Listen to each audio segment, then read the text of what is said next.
మన చరిత్రలో కొన్ని నిర్ణయాలు చాలా వివాదాస్పదంగా ఉంటాయి. వాటిలో ఒకటి 1948లో గాంధీజీ తీసుకున్న ఒక నిర్ణయం. దేశ విభజన గాయాలు ఇంకా పచ్చిగా ఉన్నప్పుడు పాకిస్తాన్ మనపై యుద్ధం చేస్తున్న సమయంలో గాంధీజీ భారత ప్రభుత్వాన్ని ఒక డిమాండ్ చేశారు. ఆ డిమాండ్ ఏంటి? దాని ఫలితం ఏమైంది? ఈ కథ తెలిస్తే చరిత్రను మనం మరో కోణంలో చూడాల్సి వస్తుంది. 1947లో దేశ విభజన జరిగినప్పుడు ప్రభుత్వ ఖజానాను కూడా పంచుకోవాలని నిర్ణయించారు. దాని ప్రకారం భారతదేశం పాకిస్తాన్ కు 75 కోట్ల రూపాయలు ఇవ్వాలి. మొదటి విడతగా 20 కోట్లు ఇచ్చారు. కానీ మిగిలిన 55 కోట్లు ఇచ్చే లోపే పాకిస్తాన్ కాశ్మీర్ పై దాడి చేసింది. ఒకవైపు మన సైనికులు కాశ్మీర్ లో పాకిస్తాన్ సైన్యంతో ప్రాణాలకు తెగించి పోరాడుతున్నారు. ఇలాంటి సమయంలో పాకిస్తాన్ కు డబ్బు ఇస్తే వాళ్ళు అదే డబ్బుతో ఆయుధాలు కొని మన సైనికులనే చంపుతారని అప్పటి హోం మంత్రి సర్దార్ పటేల్ లాంటి నాయకులు ఆ 55 కోట్లను ఆపేశారు. ఇది ఏ దేశమైనా తీసుకునే సరైన నిర్ణయమే కదా. కానీ ఇక్కడే అసలు ట్విస్ట్ మొదలైంది. మహాత్మా గాంధీ పాకిస్తాన్ కు ఇవ్వాల్సిన 55 కోట్లను వెంటనే విడుదల చేయాలి, అది వాళ్ళ హక్కు అని పట్టుబట్టారు.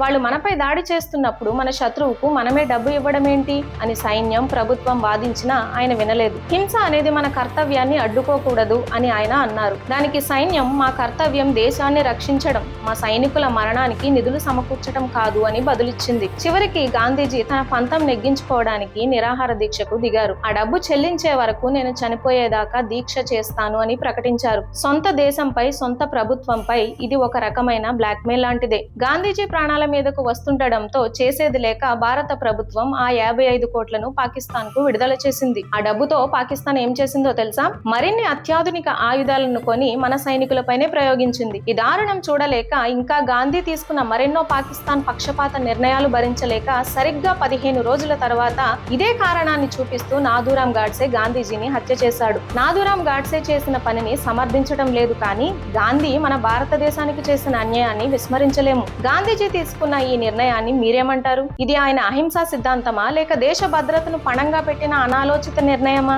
మీ అభిప్రాయాన్ని కింద కామెంట్స్ లో చెప్పండి. ఈ చారిత్రక వాస్తవం అందరికీ తెలియాలంటే ఈ వీడియోను షేర్ చేయండి. జై హింద్.